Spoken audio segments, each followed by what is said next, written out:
Hello guys, welcome to my YouTube channel वैंजू lover. और आज मैं आपके साथ वैंजू फैन फिक्शन शेयर करना चाहती हूँ।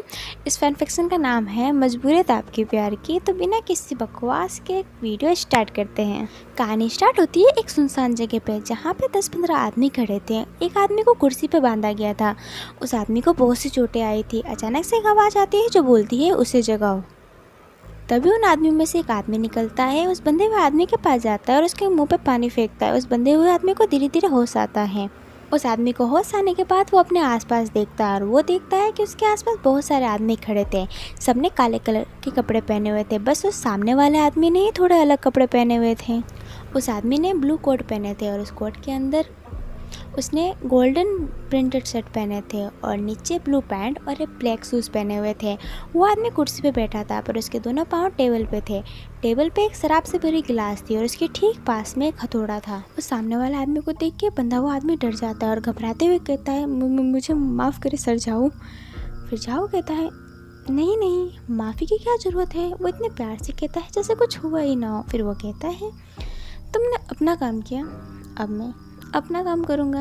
और ये कहते ही वो कुर्सी से उठ जाता है और उसके पास जाते समय एक ही बात कहता है, अगर मुझे किसी ने सामने से आके चाकू मार दिया ना, और अगर मैं बच गया तो मैं उसको तारीफ़ करूँगा, मैं उसे जाने दूँगा क्योंकि उसने मुझे सामने से वार किया है। मगर मुझे किसी ने पीठ पीछे वार किया। वैसे तुमने भी तो मुझे पीठ पीछे ही वार किया है ना। अरे तुम लोगों ने इसे कितना मारा है, बेचारे के कितना खून निकल रहा है। और वो उसके पास झाऊ उसके पास जाता है और उसका खून पोंछता है। वो आदमी अभी भी घबराया हुआ रहता है और घबराते हुए एक ही बात कहता है, सर झाऊ, ये मैंने अपनी मर्जी से नहीं किया, ये मुझसे करवाया गया था। फिर झाऊ कहता है, मुझे पता है कि ये तुमसे करवाया गया है, तभी तो मैं तुमसे पूछ किसने मुझ पर नज़र रखने को कहा था। वो आदमी घबराते हुए कहता है, सर अगर मैंने बता दिया तो वो मुझे मार डालेंगे। फिर जाओ कहता है, अगर मुझे नहीं बताया तो मैं तुम्हें मार डालूँगा। अब तुम्हारा फैसला है कि तुम्हें उसके हाथों से मरना है या फिर मेरे हाथों से। मैं तुम पे कोई दबाव नहीं डालूँगा, पर थोड़ा जल्दी बताना, क्या है ना, मेरे पास और भी काम है। वो आदमी कुछ नहीं कह पाता और अपनी आँखें नीचे कर लेता है। जाओ उसका इंतज़ार करता है पर वो कुछ नहीं कहता। फिर जाओ कहता है, जल्दी बताओ, मेरे पास टाइम नहीं है। फिर भी वो कुछ नहीं कहता है। तो वो आज झाऊ उठता है वहाँ से और कहता है, ठीक है। और वो टेबल के पास जाता है और उस हथौड़े को पकड़ता है और उस आदमी को देखता है और उसके पास आता है और एक बात कहता है, मैंने सोचा था कि अगर तुम मुझे बता दोगे तो मैं तुम्हें मुक्त कर दूंगा। अब तुम मुझे नहीं बता रहे तो मैं कर भी क्या सकता हूँ। और ये कहते ही वो हथौड़ा उसके सर पे फहराने लगता है और कहता है, अलविदा मेरे सेवक। और वो जैसे ही मारने वाला रहता है तभी वो बंधा हुआ आदमी कहता है, फेंग फेंग बुझी।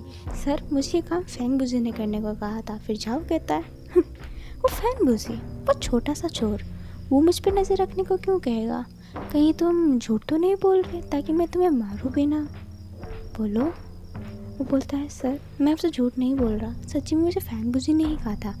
तभी उन काले कपड़ों वाले आदमी में से एक आदमी कहता है, सर ये झूठ बोल रहा है, वो छोटा सा चोर ऐसा करने को क्यों कहेगा। फिर वो बंधा आदमी कहता है, नहीं सर वो सच्ची में फैन बुझी ही था। फिर वो काले कपड़े वाला आदमी फिर से कहता है, सर ये झूठ बोल रहा है। फिर जाओ कहता है, अच्छा तो तुम ही बता दो कि ये काम किसने करने को बोला है। वो आदमी कहता है, सर मुझे क्या पता। तो जाओ कहता है, तो तुम्हें कैसे पता है कि ये झूठ बोल रहा है। पर सर सुनो डुआन, आगे से मेरे बीच में मत बोलना, नहीं तो बोलने के लिए छुपाने नहीं छोड़ूंगा, समझे। डुआन कहता है, जी सर मैं समझ गया।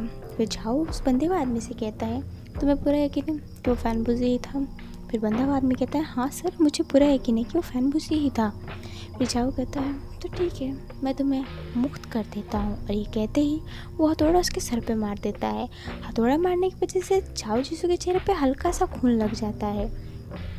वो आदमी मर चुका रहता है। झाऊ उसकी तरफ देखता है और कहता है, अगर मुझे किसी सामने से आके चाकू मारा तो मैं उसे जाने दूंगा, मगर अगर किसी ने मुझे पीठ पीछे मारा तो मैं उसे जाने तो कभी नहीं दूंगा। मरने के बाद भी उसे शैतान बन के मारने आऊँगा, पर मारूंगा ज़रूर। और ये कहते ही वो टेबल के पास जाता है और अपना हथौड़ा रखता है और वहाँ पे रखी हुई शराब की गिलास उठा लेता है और अपने आदमियों से कहता है फेंग बुजी का पता लगाओ। और वहाँ पे एक वो लाइट रहता है जिसे वो चालू करता है तो रोशनी होती है और रोशनी से एक सीढ़ी दिखाई देती है। जाओ जिसे वो सीढ़ी के ऊपर चलने लगता है और अपने वो जेब से रुमाल निकाल के अपना चेहरे पे लगा हुआ खून साफ करता है और दारू पीता है।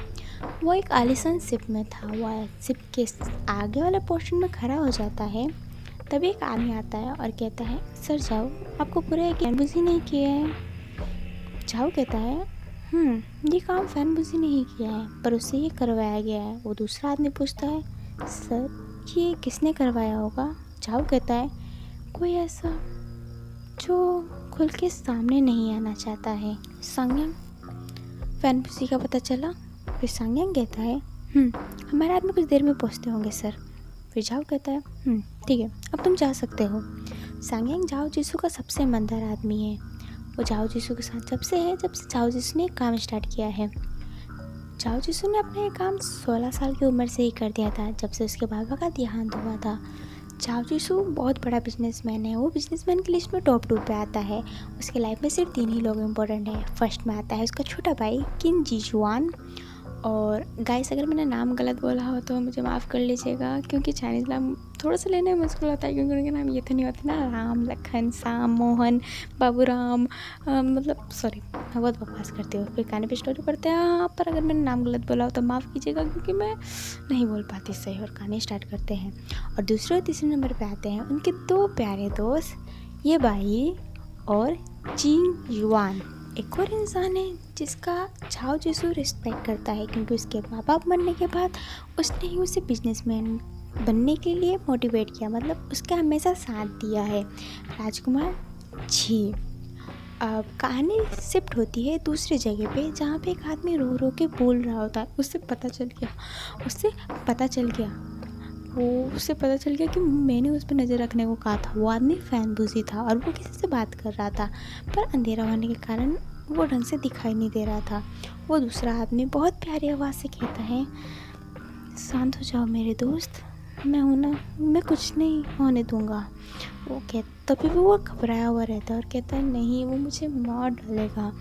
फिर वो दूसरा आदमी उसके पास जाता है उसे गले से लगा के उसे तसल्ली देता है अगर वो तुम्हें पकड़ लिया तो वो मुझे भी पकड़ लेगा और मैं ये नहीं चाहता। और ये आदमी वो वर्ड कहते ही उसे चाकू मार देता है और फैंग बुजी वहीं पे मर जाता है। वो दूसरा आदमी कहता है सॉरी मेरे दोस्त पर तुम्हें तो मरना ही था। और ये कहते ही वो दूसरा आदमी वहाँ से चला जाता है। तभी कुछ 15-20 मिनट बाद बहुत सारे आदमी आते हैं। वो सब जाओ जिसू के आदमी रहते हैं। वो आदमी को फ़ोन करते हैं और बताते हैं कि फैंग बुजी को पहले किस लिया है। सैंग जाओ के पास जाता है और उसे बताता है कि सर फैंग को पहले से किसने मार दिया है। जाओ मुस्कुराता रहा होता है समझदार आदमी है वो मज़ा आएगा। और सैंग से कहता है पता लगाओ कि उस आदमी को मारा किसने मुझे जल्दी से जल्द जानना है ठीक है। फिर सैंग फ़ोन पे बोलता है कि पता लगाओ वो ज़्यादा दूर गया नहीं होगा। यहाँ से कहानी स्टार्ट होती है 1 ईयर्स के बाद मतलब हमें 1 साल का गैप बताया जाता है। एक लड़का भाग रहा होता है उसके पीछे एक और लड़का भाग रहा होता है। पीछे वाला लड़का कहता है काओ वेनिंग मेरे लिए रुको। आगे वाला कहता है नहीं मुँह भाई अगर मैं रुका तो दादाजी मेरे पाँव काट देंगे।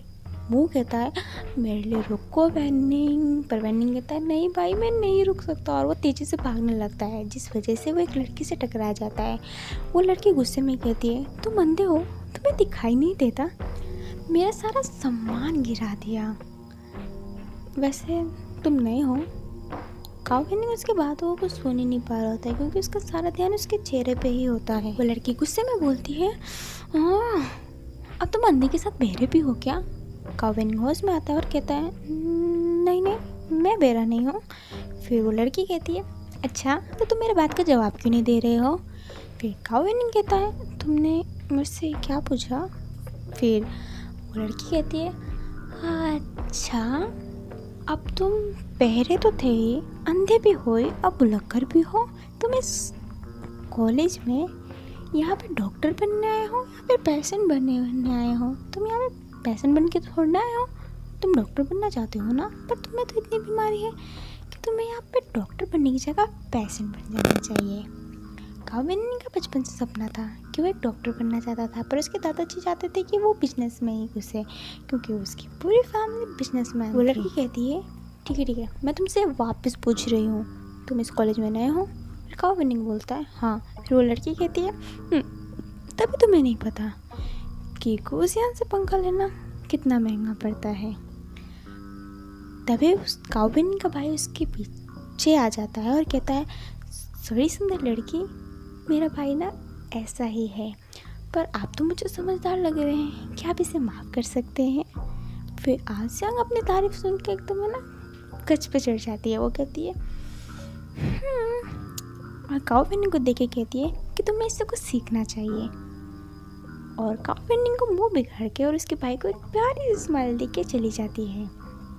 काउ बेनिंग का भाई कहता है तुम पागल हो गए हो क्या? तुमने उसे सॉरी क्यों नहीं बोला? तुम पहले उसे टकराए, मैंने देखा था। पर काउ बेनिंग को कोई ध्यान नहीं था, वो अभी भी आसियांग को ही देखा जा रहा था। आसियांग थोड़ी दूर चली गई थी पर तो भी उसका नज़र उस पर ही था। उसका भाई पक पक पक पक किए जा रहा था पर काउ बेनिंग जो है सुनने के लिए तैयार ही नहीं था।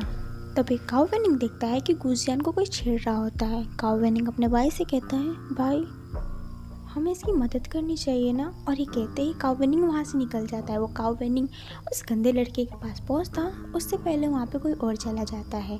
वो उस गंदे लड़के का हाथ पकड़ लेता है। आप जानना चाहते हैं कि वो हाथ किसने पकड़ा है? तो मेरे नेक्स्ट वीडियो देखिए, क्योंकि ये वीडियो पहले से ही बहुत बड़ी होगी और मैं इसे और बड़ी नहीं करना चाहती।